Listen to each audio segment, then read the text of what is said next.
Hello everyone, मैं ममतेश गुप्ता। आज देखेंगे 6th class history NCERT chapter 9। Chapter का नाम है नए साम्राज्य और राज्य। मेनली हम इस चैप्टर में गुप्त वंश के शासक और हर्षवर्धन के बारे में देख रहे हैं एमसीक्यू। और हमने इस चैप्टर का एक पार्ट पहले कंप्लीट कर लिया है जिसमें हमने 1 से लेकर 10 तक के सारे क्वेश्चन देखे थे।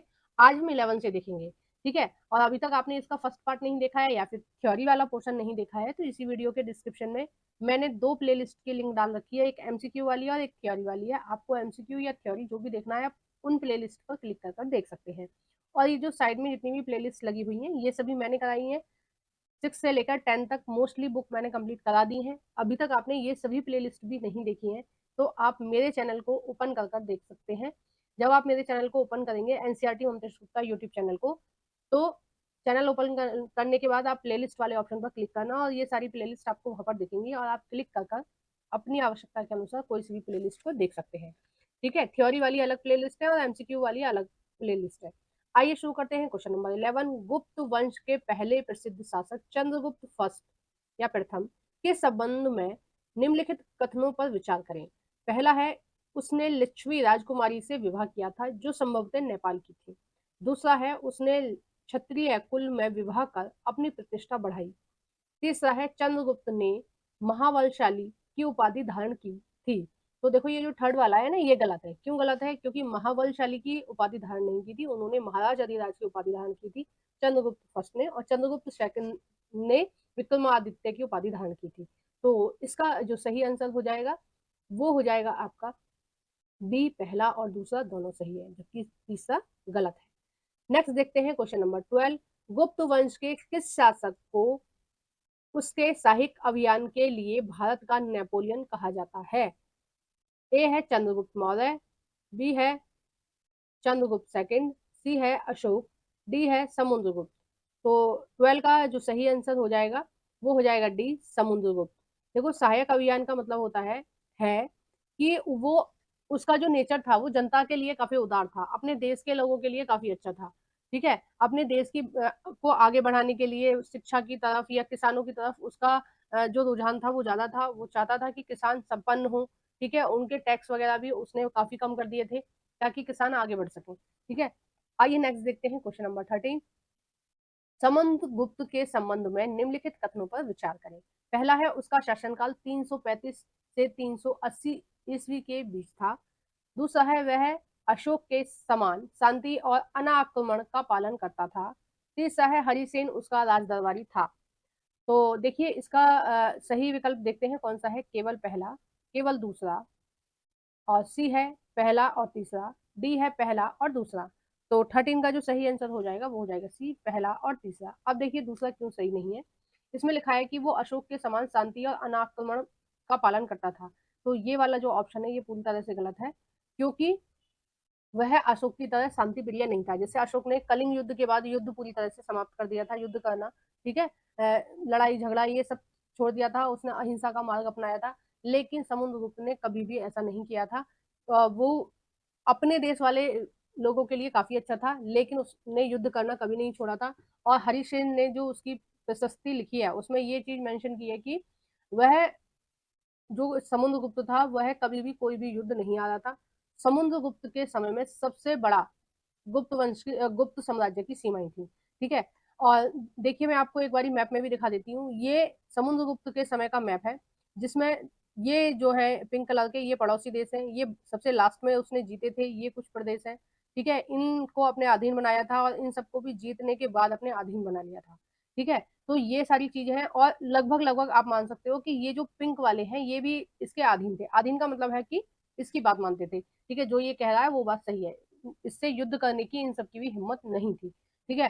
तो जो समुद्रगुप्त है उसके समय में सबसे ज्यादा सीमाएं थी, यहाँ तक कि ये श्रीलंका तक इसकी जो सेनाएं थी वो यहाँ तक चली गई थी। तो एक तरह से इसने पूरे भारत और भारत के बाहर के भी इलाके बहुत सारे थे जो जिन पर इसका शासन चलता था।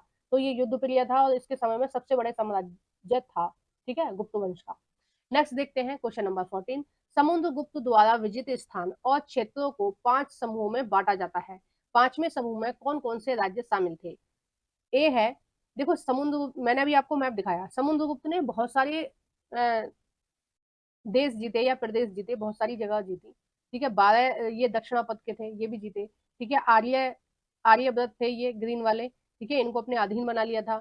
और ये आंतरिक राज्य हैं। ठीक है, इसमें भी इसकी चलती थी और इनको बाद में जीत लिया था। जो ये विदेश विदेश के थे, कुषाण और वो थे शक। ठीक है, कुषाण और शक थे, और इनको भी बाद में इसने हरा दिया था। ठीक है, तो इन्होंने ये बोला है, इसमें क्वेश्चन में ये पूछा जा रहा है कि पांचवा समूह कौन सा था। ठीक है, ये समूह मैंने आपको दिखा दिए। अब पांचवा समूह कौन सा था? ए है चेर और चोल, बी है शक और कुषाण, सी है पहलव और सिथिलियन, डी है नेपाल और पंजाब। देखो, नेपाल और पंजाब क्या था? ये तो इसके मित्र राष्ट्र थे या फिर इसके अधीन थे। ठीक है, जबकि इसका जो सही आंसर हो जाएगा वो हो जाएगा बी, शक और कुषाण। जो कुषाण राजवंश था वो चीन का था, हमारे यहाँ का नहीं था। ठीक है, इनको इसने हराया था, मतलब ये विदेशी थे तो इनको इसने हराया था। नेक्स्ट देखते हैं क्वेश्चन नंबर 15। चंद्रगुप्त द्वितीय के संबंध में निम्नलिखित कथनों पर विचार कीजिए। पहला है, उसने पश्चिमी समुद्र तट प्रमुख व्यापारी, ये व्यापारिक है। ठीक है, टाइपिंग मिस्टेक हो गई, व्यापारिक केंद्र पर कब्जा कर लिया। दूसरा है, उसने उज्जैन को द्वितीय राजधानी बनाया था। तीसरा है, उसने विक्रमादित्य की उपाधि धारण की थी। चंद्रगुप्त फर्स्ट ने कौन सी की थी? चंद्रगुप्त फर्स्ट ने की थी महाराज अधिराज की। ठीक है, चंद्रगुप्त सेकंड ने विक्रमादित्य की उपाधि धारण की थी। अब आइए देखते हैं ऑप्शन कौन सा सही है। सही विकल्प का चयन करें। ए है पहला और दूसरा दोनों सही है, बी है पहला और तीसरा दोनों सही है, सी है पहला दूसरा और तीसरा तीनों सही है, डी है केवल तीसरा सही है। तो 15 का जो सही आंसर हो जाएगा वो हो जाएगा सी, ये तीनों ही सही है। ठीक है, और इसकी राजधानियों के बारे में वर्णन किया गया है कि उज्जैन भी इसकी राजधानी थी और पाटलिपुत्र भी इसकी राजधानी थी। अब देखो, भारत इतना बड़ा है, एक राजधानी से तो काम चलेगा नहीं। आज भी हमारे देश में एक तो पूरे देश की राजधानी है दिल्ली। ठीक है, दूसरा अलग अलग प्रदेश की अलग अलग राजधानी है, उत्तर प्रदेश की अलग है, उत्तराखंड की अलग है, हर प्रदेश की अलग अलग राजधानी है ना। आइए नेक्स्ट देखते हैं क्वेश्चन नंबर 16। चंद्रगुप्त द्वितीय के संबंध में कौन सा कथन सत्य नहीं है? ए है, चंद्र नामक राजा की पहचान चंद्रगुप्त द्वितीय से की जाती है। बी है, उसके दरबार में अमर सिंह नामक रत्न रहता था। सी है, उसके समय में चीनी यात्री वेनसांग भारत आया था। डी है, उपरोक्त में से कोई नहीं। तो हमें वो देखना है जो सत्य नहीं है। सत्य कौन सा नहीं है? सी नहीं है, क्योंकि वेनसांग जो चीनी यात्री आया था वो हर्षवर्धन के समय में आया था, ना कि चंद्रगुप्त सेकंड के समय में। तो चंद्रगुप्त सेकंड के समय में कौन सा आया था? चंद्रगुप्त सेकंड के समय में आया था फायान। ठीक है, और यहाँ पर एक चंद्र नाम के राजा की पहचान जो होती है वो चंद्रगुप्त द्वितीय के से होती है। और चंद्र नाम का जो राजा का जिक्र है वो कहाँ हुआ है? देखो, एक कुतुब मीनार है उसमें, दिल्ली में। ठीक है, दिल्ली के मेहरौली में कुतुब मीनार है, और कुतुब मीनार जहां पर है वहीं उसी परिसर में एक स्तंभ खड़ा हुआ है। ठीक है, वो जो स्तंभ है उसकी ऊंचाई 7.2 मीटर है और वजन उसका 3 टन है। और वो लगभग लगभग 15 साल पुराना है। जिसमें चंद्र नाम के एक राजा का लिखा हुआ है, चंद्र नाम के राजा का एक जिक्र है। और ऐसा माना जाता है कि ये जो चंद्र नाम का राजा है वो चंद्रगुप्त सेकंड ही है। ठीक है, चंद्रगुप्त सेकंड के बारे में चंद्रगुप्त सेकंड का ही वो स्तंभ है जो बाद में जो मुगल थे उन्होंने उसको उखाड़ के दिल्ली में लगा लिया था। ठीक है, और वो सबसे आश्चर्य की बात यह है कि वो इतना पुराना स्तंभ है, इतना पुराना खंबा है लोहे का, मैंने भी देखा था, लेकिन उसमें कहीं भी किसी भी प्रकार की जंग नहीं लगी हुई है। ये बहुत आश्चर्य की बात है। आइए नेक्स्ट देखते हैं क्वेश्चन नंबर 17, और इस वीडियो का ये लास्ट क्वेश्चन रहेगा। मेघदूत के रचयिता कालिदास चंद्रगुप्त सेकंड के दरबार में रहते थे। यह दरबार कहाँ लगता था? ए है उज्जैन, बी है मालवा, सी है इलाहाबाद, डी है मेहरौली। तो 17 का जो सही आंसर हो जाएगा वो हो जाएगा ए, उज्जैन। उज्जैन कहाँ है? मध्य प्रदेश में। ठीक है, और ये जो गुप्त वंश था इसकी कई सारी राजधानी थी, जिसमें एक पाटलिपुत्र था, उज्जैन था।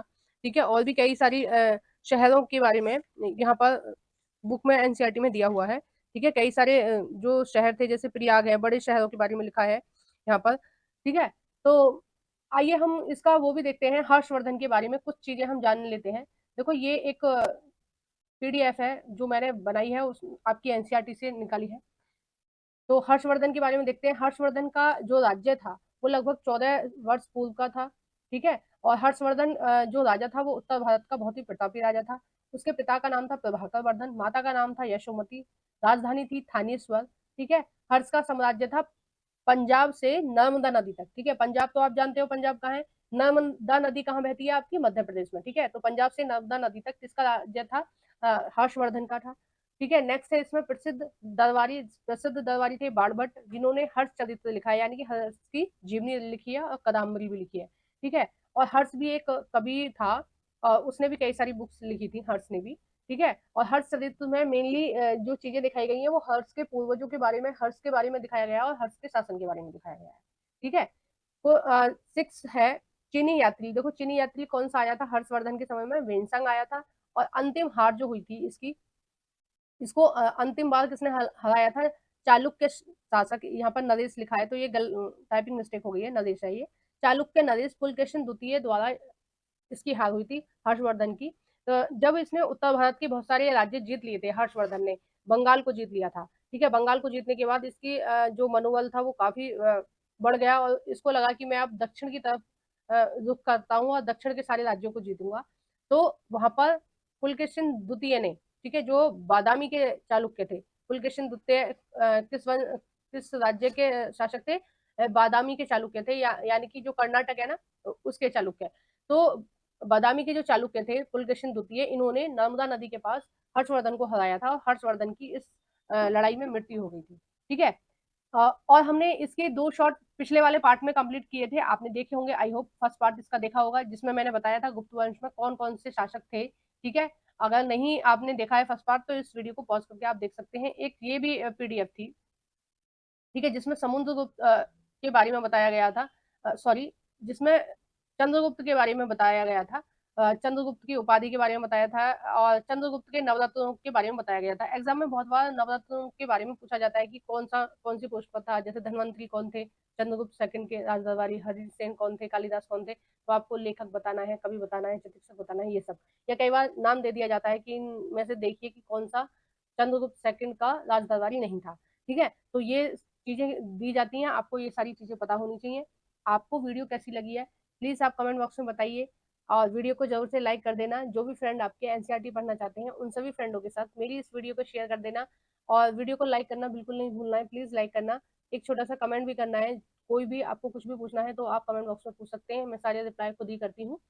Thank you for watching everyone.